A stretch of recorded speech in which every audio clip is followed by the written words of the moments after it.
Undang-Undang Dasar Negara Republik Indonesia tahun 1945.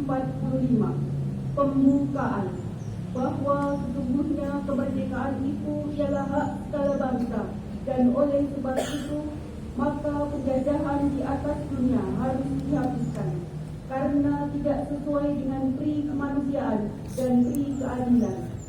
Dan perjuangan pergerakan kemerdekaan Indonesia telah sampailah kepada saat yang berbahagia dengan selamat sentausa menghantarkan rakyat Indonesia ke depan pintu gerbang kemerdekaan negara Indonesia yang merdeka, bersatu, berdaulat, adil dan makmur.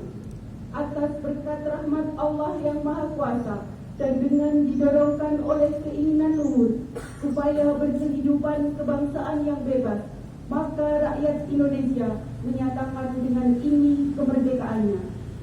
Kemudian daripada itu, untuk membentuk suatu pemerintah negara Indonesia yang melindungi segenap bangsa Indonesia dan seluruh tumpah darah Indonesia, dan untuk memajukan kesejahteraan umum, mencerdaskan kehidupan bangsa, dan ikut melaksanakan ketertiban dunia yang berdasarkan kemerdekaan, perdamaian abadi, dan keadilan sosial, maka disusunlah kemerdekaan kebangsaan Indonesia itu dalam suatu Undang-Undang Dasar Negara Indonesia yang terbentuk dalam suatu susunan negara Republik Indonesia yang berkedaulatan rakyat dengan berdasarkan kepada ketuhanan yang Maha Esa, kemanusiaan yang adil dan beradab, persatuan Indonesia, dan kerakyatan yang dipimpin oleh hikmat kebijaksanaan dalam permusyawaratan perwakilan,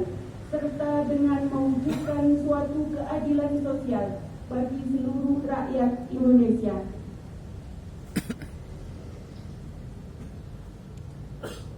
Pembacaan naskah singkat Hari Ibu. Secara Hari Ibu, Kema Sumpah Pemuda dan Lantunan Lagu Indonesia Raya pada 28 Oktober 1928 dalam Kongres Pemuda Indonesia telah membuka semangat para pemimpin perkumpulan perempuan untuk bersatu dalam satu wadah mandiri. Saat itu, sebagian besar organisasi perempuan masih menjadi bagian dari perkumpulan pemuda berjuang pergerakan bangsa. Terinspirasi oleh semangat persatuan tersebut, para perempuan berjuang pergerakan kemerdekaan kemudian memprakarsai penyelenggaraan Kongres Perempuan Indonesia pertama pada tanggal 22 sampai 25 Desember 1928 di Yogyakarta.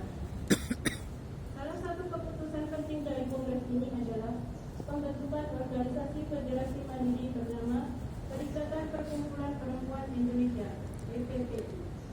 Melalui PPPI terjalin semangat persatuan dan perjuangan kaum perempuan untuk bersama kaum laki-laki memperjuangkan harkat dan martabat bangsa Indonesia sebagai bangsa yang merdeka, serta mengangkat derajat perempuan Indonesia agar menjadi perempuan yang maju dan berdaya. Pada tahun 1929, PPPI berganti nama menjadi Perikatan Perkumpulan Istri Indonesia (PPII). Selanjutnya, pada tahun 1935 diselenggarakan Kongres Perempuan Indonesia II di Jakarta.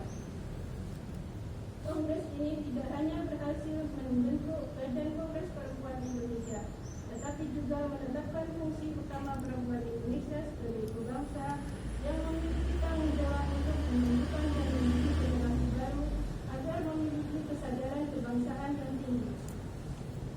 Perjuangan perempuan Indonesia berlanjut dengan terselenggaranya Kongres Perempuan Indonesia juga di Bandung pada tahun 1938.